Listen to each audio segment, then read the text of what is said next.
What? You know what? Just to be safe. Thing you did end up saving your SS later? Not my SS, but my mom's. She and I were home alone and I was getting ready to go to a party. I came upstairs and found her with the carbon monoxide detector in pieces on the coffee table. She said it was beeping, and apparently once years ago in our last house one was malfunctioning and giving a false alarm, so I guess she just assumed it was happening again. I shrugged it off and continued getting ready. I was about to leave, but something was nagging at me. She was insisting it was fine. After some arguing with her, I said, no. We are calling the fire department. So I did. They came, and the levels of carbon monoxide were so high in the basement they said anyone sleeping down there would be dead already.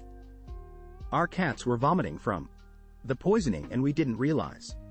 I guess the filter on the furnace was so clogged it was pumping out carbon monoxide. One of the firefighters pulled me aside and said if I hadn't called I likely would have come home to my mom dead and herbed. Putting only one of my work shoes in the hotel safe along with my valuables literally has stopped my tracks from forgetting my wallet and passport in a different country. Had some weird achy symptoms and went to the doctor even though I figured I was probably overreacting. Turns out I had cancer. My friend and his wife were having their first child. They had gotten a big packet of information and paperwork to fill out before the due date to make things easier. There were also brochures for genetic testing and other things that could be done, and one of the things was about saving the cord blood.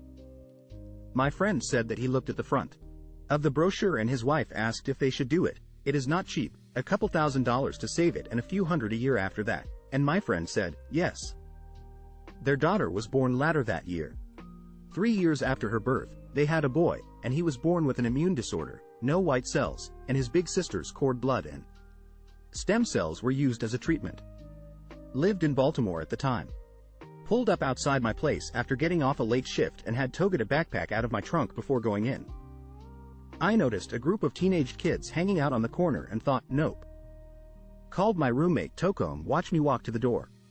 About 10 minutes later a girl comes running down the street bleeding, saying she got jumped by the group of kids for no reason. Stay alert out there, y'all. Saved the GPS location of my vehicle on Google Maps before exploring a national forest with a road trip buddy.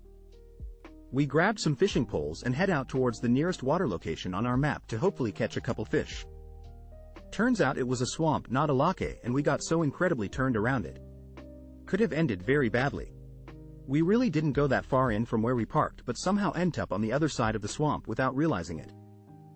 Drizzling rain, mosquitoes, bear tracks, and the sun started going down before we found the car.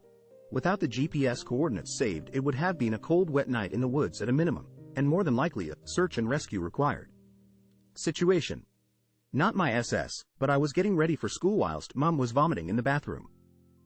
She said it was just a stomach bug and to just go to school, but mentioned her arm hurt. Something didn't sit right, so I called the ambulance from downstairs. They arrived and took her into the ambulance. She then proceeded to have 3 cardiac arrests and needed defibrillated each time. A double bypass later and she was up and about within a month. Paramedics told me she would have died 5 minutes after he left if I hadn't called. Not me, but a coworker. Was trying to separate some railroad ties with a crowbar as part of his yard work for the day, and when it popped, a nail flew and embedded itself in one of the lenses of his safety glasses he threw on because he had them for work. He keeps them on his desk as reminder. PPE is not just for the workplace, folks. $5 breakage insurance on a rental surfboard. Broke that ucker clean in half in my first 10 minutes. Was watching my toddler nephew and he'd found a metal straw somewhere in the house and started playing with it. He was just tapping stuff and waving it around, but I just read a story on Reddit about a woman who got completely ucked upby a metal straw when she fell and it impaled her face, so I took the metal one from nephew and gave him a soft, squishy silicone one to play with instead. I'm not exaggerating when I say less than 5 minutes later, he fell like toddlers do and I saw the silicone straw all smushed into his cheek. I had to just sit for a while after that, lol. Backing up computer files onto an external drive on a regular basis. Power goes out one afternoon. Andy was the only one not profusely sweating. My dad lost his glasses once. He was going to just use his old prescription, but last minute decided to just go to the optometrist anyway in case something changed. Turns out he had a tear in his retina and was booked for surgery within 24 hours. It was bad enough they said he probably would have gone blind really soon had they not caught it when then did. Normally I'm pretty impressionable and cave to peer pressure, but this one time when I was younger I was hanging with my friends and a couple of older, high school guys I'd only met that day. The girls were all fawning over them, but I could tell they were idiots. When they all wanted to go for a drive with the guys, I thought, nah, I don't trust these guys and I think it's best I just call my parents and go home. I got a call the next morning from one of the girls who was passenger. One of the high school boys was driving. They'd had a serious crash and one of the girls wasn't wearing her seatbelt and hit her head on the dash and was in a coma for 6 months. She was in intensive care and rehabilitation for years. Still can't believe of all the days I decided not to go with the flow. It probably saved my life. Terribly sad about my friend. We were really close but she never came right and her personality changed. I still wonder how successful she might have been and if we'd still be friends if thought that had happened to her. Really sad. I forwarded an email to my non-work address so that after I left and anonymously reported my employer to the state I couldn't get stuck with the blame for hit. I had a female patient coming for I-131 therapy. Patient must be not pregnant and to make sure we do a blood test 1 day prior to dosing. I checked the results on screen that was negative. I printed it out and put it in the patient file, just in case, although we went paperless years earlier. After giving her radiation safety instructions and discharging her, she came a couple of days saying that she was late. The doctor inserted another pregnancy blood test and came out positive. The lab technician went to the previous negative blood test and changed it to positive. Haven't I printed the test, it would look like I dosed the patient while pregnant and could get fired. Staff before this incident used to make fun of me being paranoid. After this incident, everyone started printing the results, tears of joy. Snow chains at the bottom of the mountain. A bunch of cars passed me on a clear road on the way up with several warnings all the way up. I saw a local throwing on chains with no snow in the area. I decided to be safe and put them on. 30 minutes later I was in one of the worst snow driving conditions I've ever seen. Whiteout conditions in a snowstorm that eventually resulted in the complete shutdown of the roads. I passed car crash after car crash with just enough traction to feel somewhat comfortable moving 15 miles an hour. Anyone heading to Tahoe needs chains and chains that fit. Don't UCK around. I don't care if you have a 4-wheel drive. Driving through Tahoe and Mammoth during snowstorms is no joke. Literally. Sunny with no clouds to blinding white darkness in an hour. Edit. One more thing. If you find yourself near Heavenly and Siri sends you to a snowed-over hill that feels too steep, turn around. Unless you have the right setup, you aren't gonna make it. Snow chains or not, you will slide. Just take the Harrah's gondola if it's that bad. If you don't already have your own gear, try another resort. Heavenly is uniquely bad for rentals and beginners in general. Somehow, it randomly occurred to me one day to purchase pet insurance for my dog. Some months later, my dog suffered a severe back injury and needed surgery to reverse the paralysis. It was expensive out of pocket, but without the reimbursement from insurance it would have been way worse. Edit. Back taxes. Here he is post-surgery, standing by himself, and for a more recent pic, here he is sleeping and looking goofy. Most of my dog pics are of him asleep, since otherwise he moves around so much, it just looks like a blur. When I was a student I'd do my own work on my car to save mechanic bills. One day, after changing brake pads, I was driving on the motorway at 100 kilometers per hour, the freeway at 60 miles per hour for our American friends, and felt a slight shuddering through the steering wheel. Given you're not supposed to stop on a motorway unless it's a real emergency, I was reluctant to pull over to check if anything was wrong.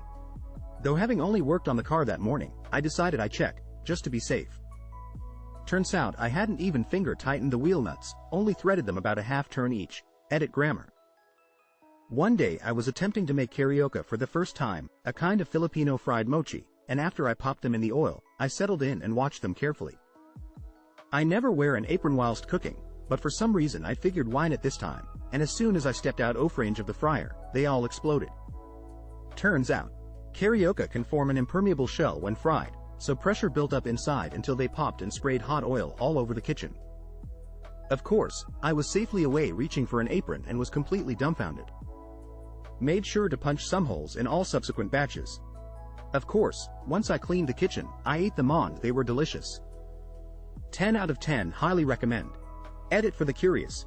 https://pamlasangpanoy.com/carioca-recipe/pro tip.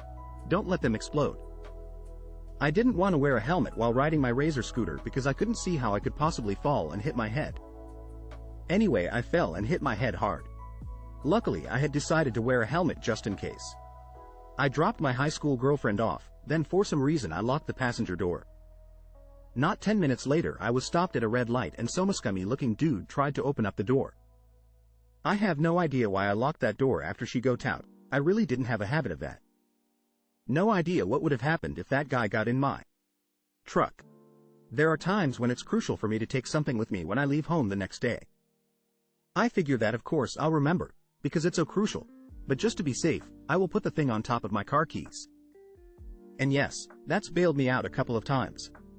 Had my boat trailer bearings repacked by the boat repair shop dealer before I went on a trip that had to tow it for 400+ miles.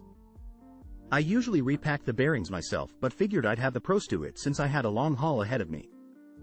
The day before I left, I decided to double check that the bearing case was full of grease. Without it they would overheat and I'd be FCK'd royally and stranded with a high risk of a wheel actually coming off the trailer if I didn't notice it in transit. There was no grease at all in the bearing case on any of the 4 wheels. I would have been lucky to make it 20 miles before something serious happened.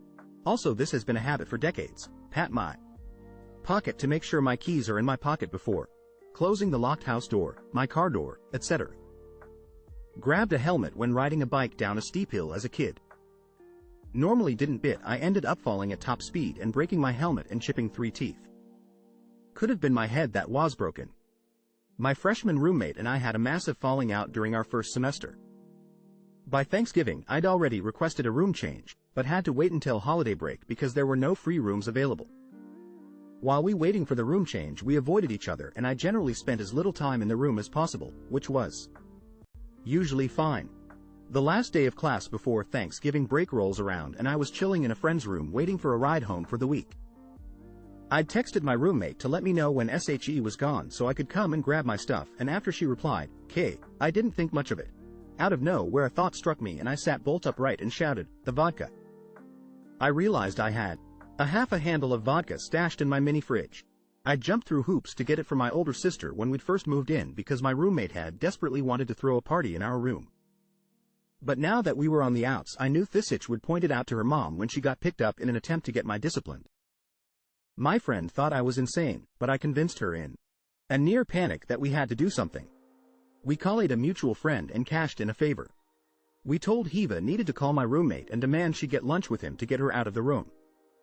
I waited just out of sight in the dorm courtyard and watched her and the guy walk into the dining hall, then deads printed to our room. The handle was sitting out on my desk. I immediately threw it in a garbage bag and buried it in my laundry, then flew out of that room like a bat out of hell. Hours later, I went to the room to pack up and found that she'd absolutely trashed the room. She had pulled apart my desk, my bed and my closet, but somehow missed my hamper. In a rage, she ripped apart my name tag. In the end, I got away with my vodka and she got written up from trashing my hit. My instincts did not lead me astray that day. Was delivering pizza in a sketchy block of town late at night. Huge apartment complex with multiple buildings. Walking up to the front door, I noticed a couple guys wearing dark clothing about 100 ft behind me walking in my direction. Delivery was on the 2nd floor, and by the time I reached her door, I heard the main door of the apartment complex open and close.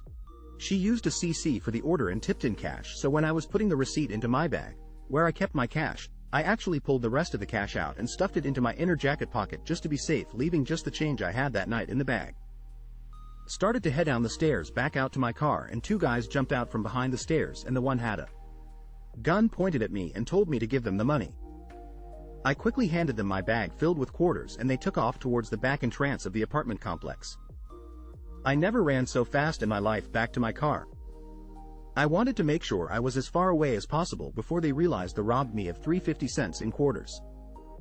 I used to always carry a small high-powered flashlight in my pocket. One day my wife had to go to the ER. She was having problems with her feminine bits. Her gyno was called, and during the exam, my wife began to bleed out.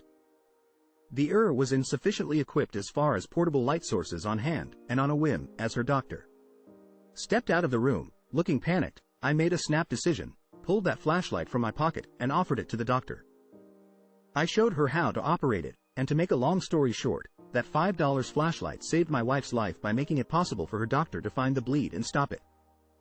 It didn't save my SS, but it saved the life of the woman I love more than life itself. I went to the doctor because I couldn't get rid of a cough. Turned out I had pneumonia. A pretty bad case of it. Back when I used to smoke weed. My friend and I went to pick up a particularly large bag of it. Went up 2 cars with the idea it'll tailgate him. Inkashani cops in our town do a routine pullover. The corner of our street had a small shop, and wouldn't you know who was parked there ready to pull over the next car? Couldn't believe our luck when it worked. They pulled out behind us, sirens went on, and I pulled over, and my friend just continued on home with the goods. I got a routine alcohol test and sent on my way, leaving a spare set of keys at the pub that I live above. Went out on St. Patrick's Day and had my coat stolen. I keep my keys in my coat. At 3 in the morning, I had genuinely no idea how I would have been able to get home otherwise. Definitely not some big life-saving moment or anything, but it was a relief. Lol.